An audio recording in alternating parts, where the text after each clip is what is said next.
Rebonsoir et re-bienvenue dans Soir d'Info. Nous recevons tout de suite Jean-Marc Ndour, adjudant-chef à la retraite, bataillon des transmissions. Vous avez été également adjoint du chef de division informatique de l'état-major jusqu'à votre retraite en 2018 et vous êtes présentement membre de la cellule de communication de l'organisation du pèlerinage des forces de défense et de sécurité. Naturellement, nous allons parler de ce pèlerinage. Bonsoir Monsieur Ndour.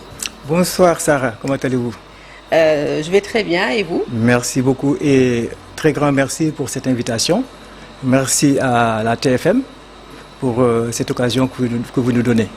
C'est un plaisir de vous recevoir. Alors on va tout de suite démarrer par votre activité, l'organisation d'un pèlerinage en direction des forces de défense et de sécurité.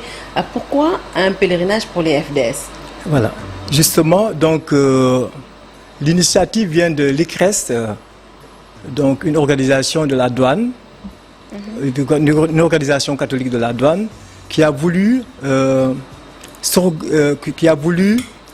être en phase avec la religion catholique et a organisé des activités allant dans le sens de l'humanitaire. Et ils ont voulu donc organiser quelque chose en interne. Alors, lors de leur audience avec Monseigneur Adrien, le cardinal Adrien, celui-ci leur a proposé d'organiser plutôt le pèlerinage des forces de défense.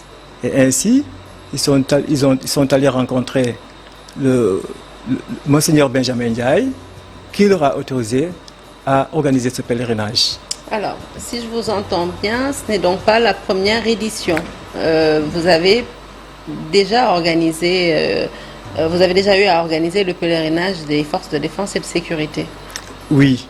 La première édition était en 2016. 2016, la première édition. Donc, qui était parrainée par le ministre d'antan des Forces armées. Le ministre des Forces armées, Tin, qui était donc invité. Mais il avait délégué le colonel qui était le commandant de la zone militaire 7, qui l'a représenté. Et la deuxième édition, il est venu. Alors, chaque édition, nous avons un parrain. Vous parlez de chaque édition, je m'intéresse à la périodicité. Vous le tenez une fois par an? Une fois par an. Et tout juste après le pèlerinage national, donc en juillet, en début juillet. C'est quoi la différence, ou alors existe-t-il réellement une différence entre le pèlerinage des fidèles chrétiens et un pèlerinage pour les forces de défense et de sécurité? Il n'y a pas une trop grande différence, parce qu'en fait, c'est toujours honorer Marie.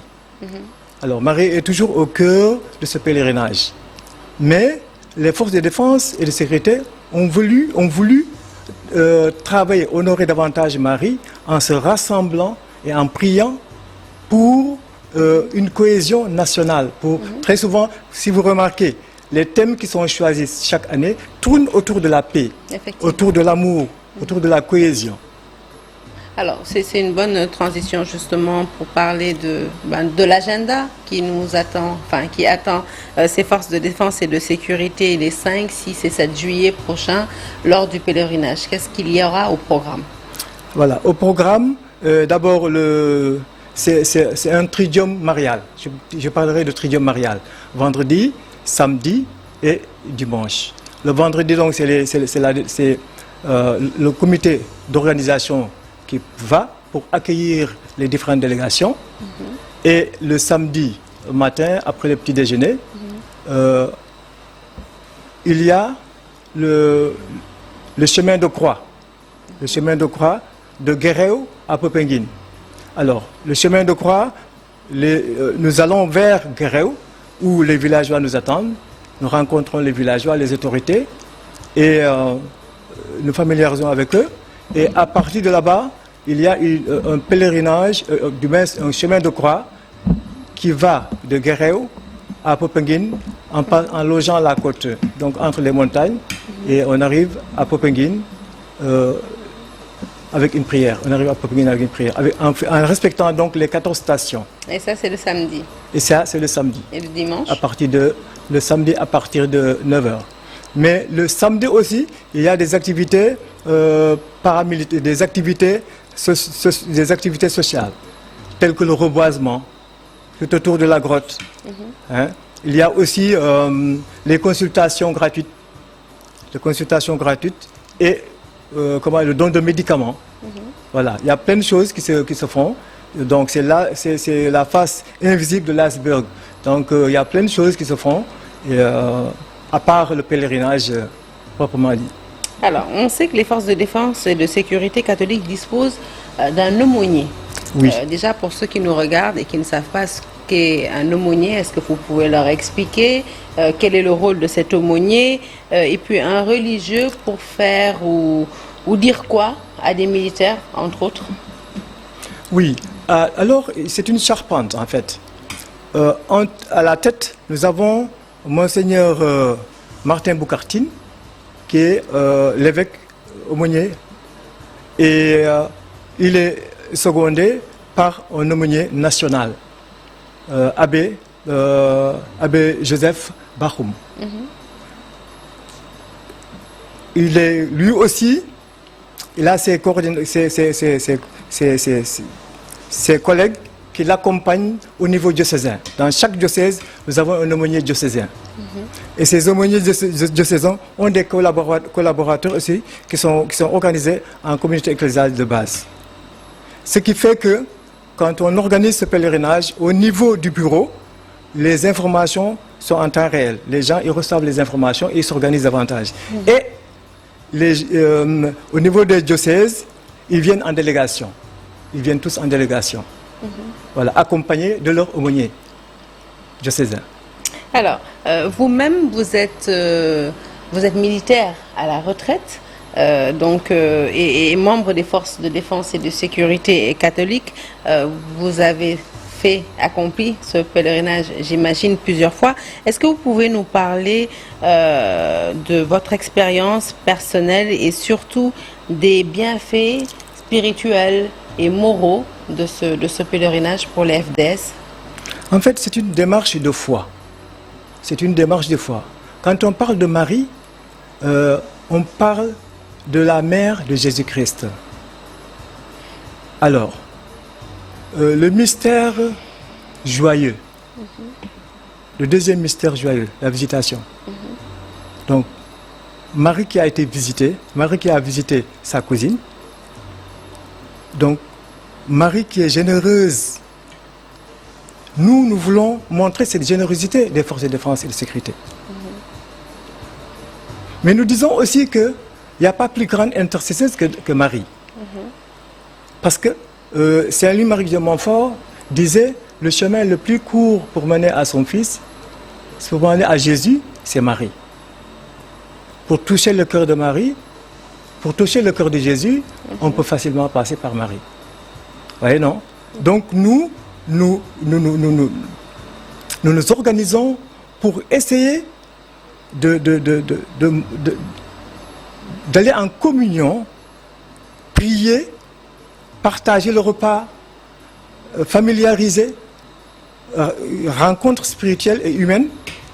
Et cela nous donne beaucoup de grâce et de bénédiction. Vous pensez que ça a un impact, sur le travail des forces de défense et de sécurité? Un très grand impact. Oui, parce que là, ça apaise le cœur et ça réunit les gens. Je prendrai l'exemple de la Côte d'Ivoire. Après la crise de la Côte d'Ivoire, l'aumônerie militaire se réunissait régulièrement et faisait des réunions. Alors là, c'est beaucoup plus vaste parce que l'aumônerie militaire comprend non seulement l'aumônerie musulmane, catholique, protestante et autres. Et ils se rassemblent régulièrement pour parler de la paix, pour parler de la cohésion nationale, pour voir quelle est la solution à adopter pour trouver une paix au sein de la Côte d'Ivoire. Au-delà de l'aumônerie, quel est le degré d'implication de l'autorité ecclésiastique, ecclésiale et même des différents commandements? Est-ce qu'il y a un degré d'implication autre que l'aumônerie dans ce pèlerinage? Oui, en fait, nous sommes accompagnés, vraiment accompagnés par l'évêque, les prêtres diocésains, les religieux, religieuses, les autorités militaires et civiles. Parce qu'en fait, c'est les forces, quand on parle de forces de défense, c'est militaire et paramilitaire. La police, la gendarmerie, les forces armées, la douane, les sapeurs-pompiers, le service d'hygiène, les eaux et forêts, parcs nationaux, c'est la douane, c'est tout ce beau monde qui se réunit. Et c'est des gens qui se connaissaient, mais qui chacun menait son chemin, avait sa spécialité quelque part. Et ils se retrouvent. Est-ce que les forces de défense et de sécurité ont le droit de venir avec leurs proches, avec leurs familles pour faire ce pèlerinage? Justement, quand on parle de pèlerinage des forces de défense, ce n'est pas uniquement ces forces de défense. C'est les forces de défense et leurs familles, leurs proches, et tout le monde est invité. Même vous, Sarah. Je viendrai avec plaisir. Merci beaucoup, en tout cas, Monsieur Jean-Marc Ndour, adjudant-chef à la... Adjudant plutôt. Jean-Marc Ndour, adjudant-chef à la retraite bataillon des transmissions. Vous avez été adjoint également du chef de division informatique de l'état-major jusqu'à votre retraite. Vous êtes membre de la cellule de communication du pèlerinage des forces de défense et de sécurité. Vous étiez venu nous voir ce soir pour en parler. Agréable pèlerinage dans la ferveur. Je rappelle donc que la date est calée pour les 5, 6 et 7 juillet prochains. Merci d'avoir été des nôtres ce soir. Merci beaucoup. Et très bon week-end. Et répondez à notre invitation.